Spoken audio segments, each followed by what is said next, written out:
That Anakin and Padme conversation got really intense. Yeah, I'm sorry about that. I get really passionate about how poorly that was handled. So Han and Leia are like your favorites, right? Well, duh. That's cool. That's cool.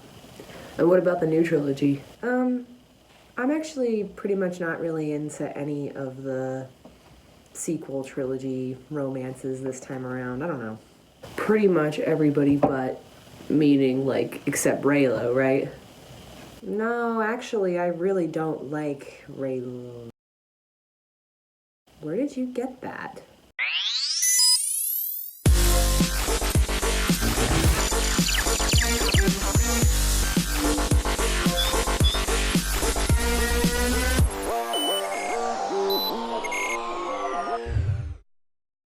I don't normally start my videos with warnings or disclaimers. However, considering how passionate these levels of discussions can become, I figure I would add a little bit of a disclaimer saying that if you pretty much live, breathe, are Raylo, this video might not be for you. In this video, I am not saying 1, your opinions are invalid and that mine are superior. 2, that it is wrong to ship Kylo Ren and Rey. 3, and this one's important, I am not attacking you personally. But now that we get that over with, let's get into the nitty-gritty of it.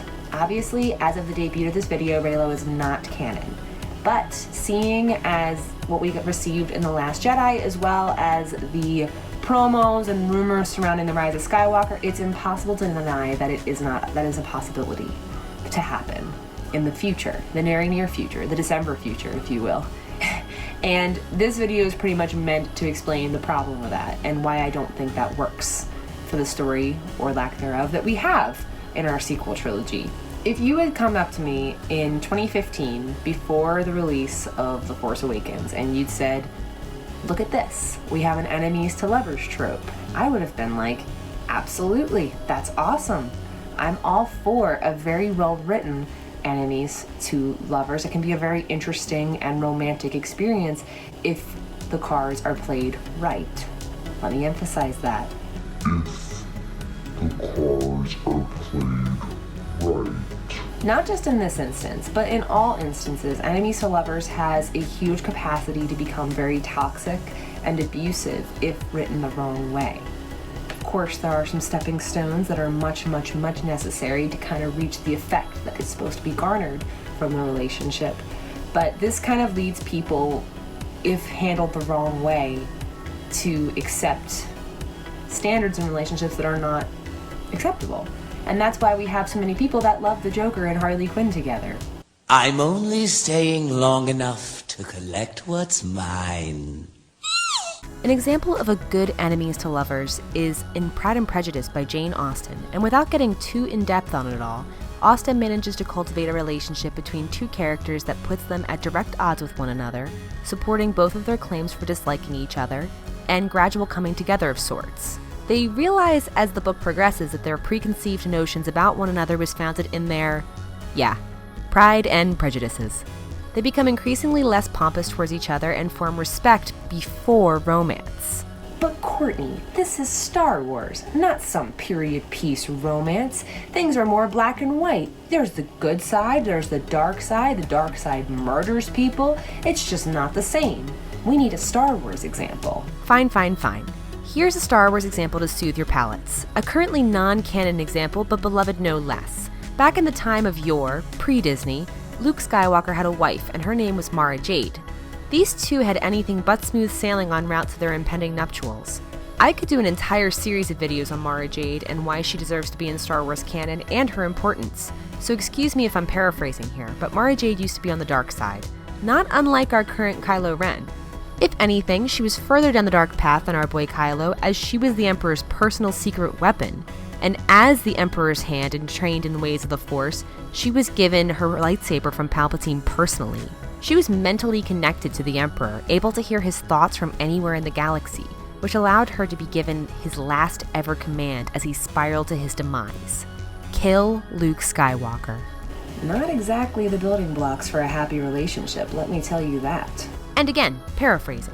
But Mara Jade sought out to complete her task initially, as she was blinded by anguish and hate. But after having to work with Luke over a common enemy in Thrawn, came to develop a begrudging respect for him. Over time, she saw the error in the ways she'd been raised, and the Empire as a whole, eventually choosing to control her own fate for the first time and train with the Jedi. By the way, the power of love did not do that. Mara Jade comes to these terms on her own, and it's a slow and gradual process. She finds respect for Luke in them working together, and there's building blocks to that point of love.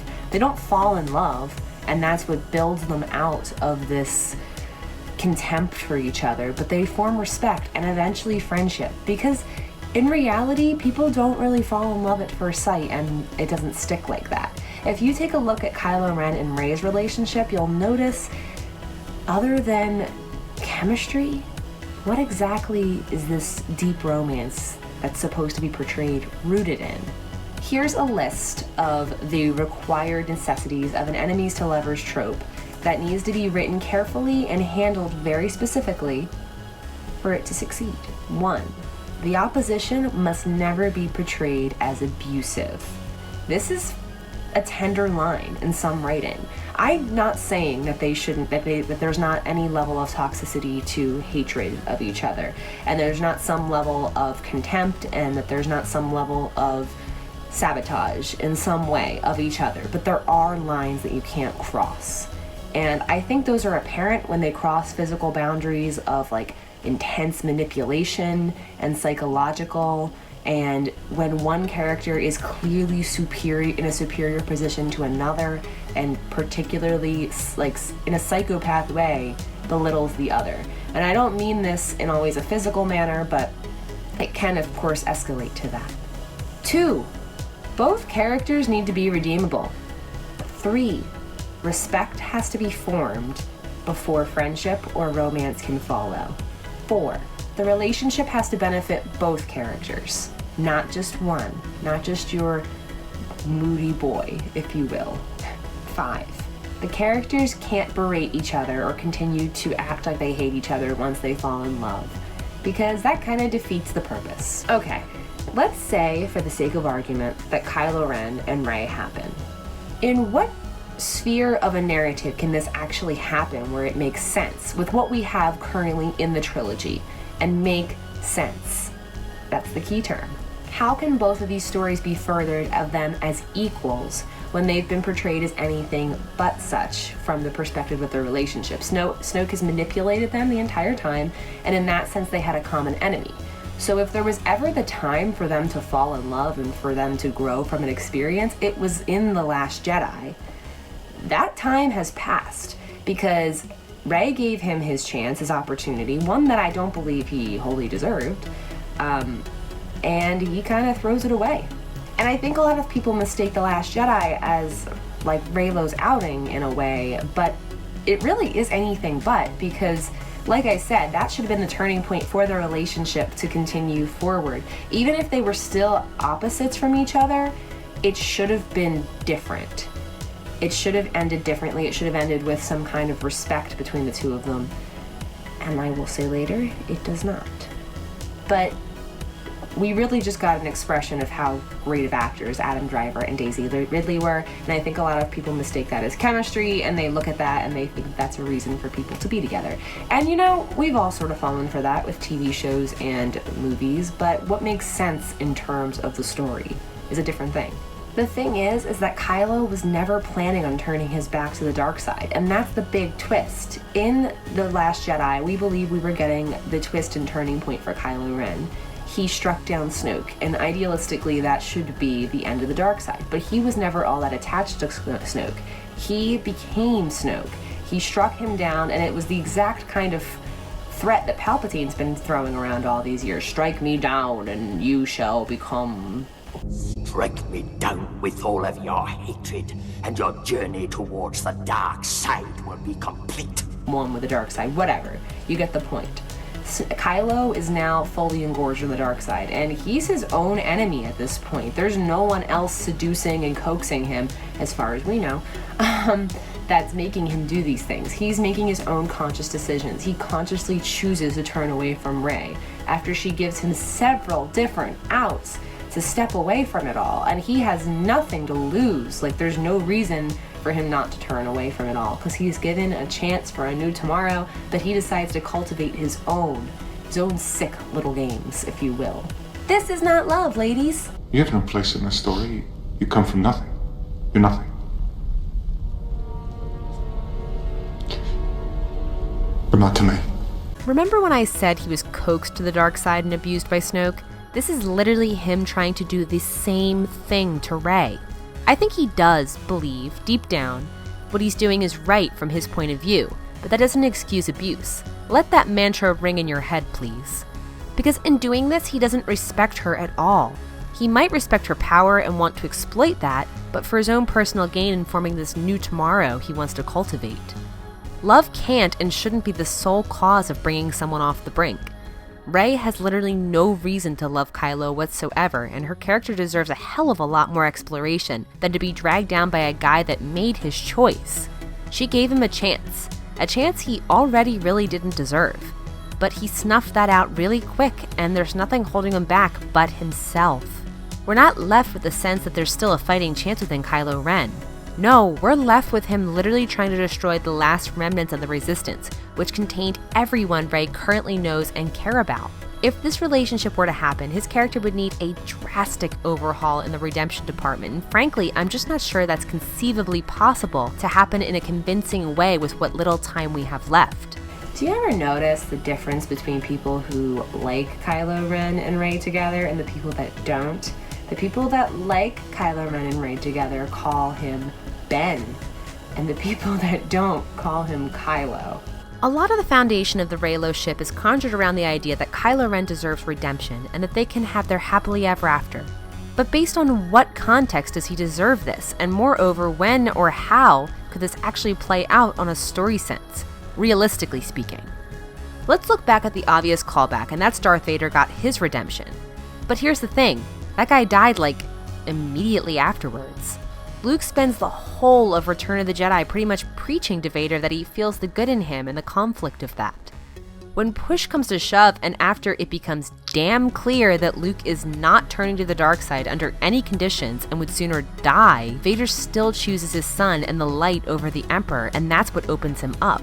It's not the act of choosing Luke, because in Empire Strikes Back, after slicing his son's hand off, he says this: Join me, and together we can rule the galaxy as father and son. Meaning at that point, Vader was still in dark side mode. But after prodding and forcing him to take a look at parts of themselves that were long dormant, Luke literally brought the light back to Vader.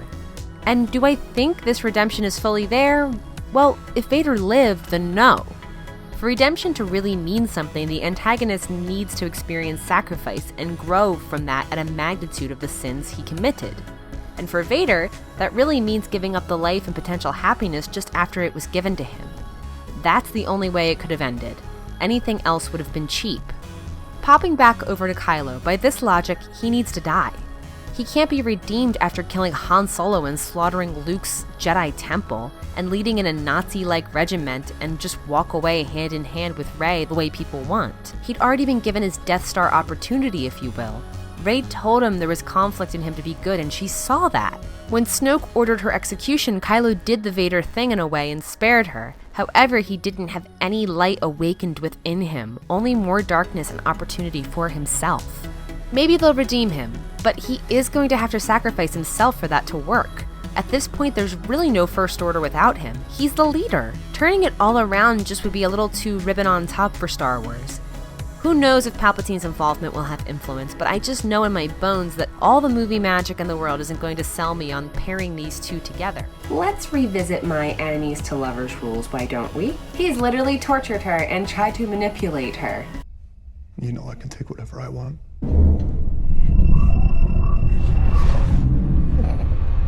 I think we've established he's not redeemable enough to live.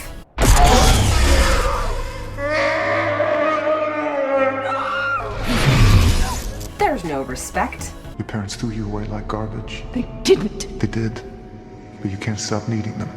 The relationship doesn't benefit Rey at all. Join me.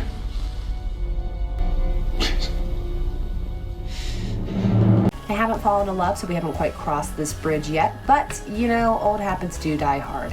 You are a monster. So I apologize to any Rey and Kylo friends that have stuck around for the ride for this video. If I've managed to offend anyone, again, I apologize.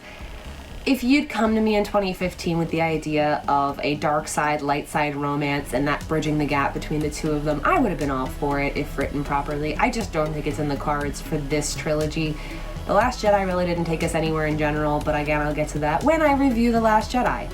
There's not a lot to be said other than the fact that I think if they squished these two together, there's not much that could sell me on it, because it's just not going to happen naturally or in a way that I think benefits Rey's character arc.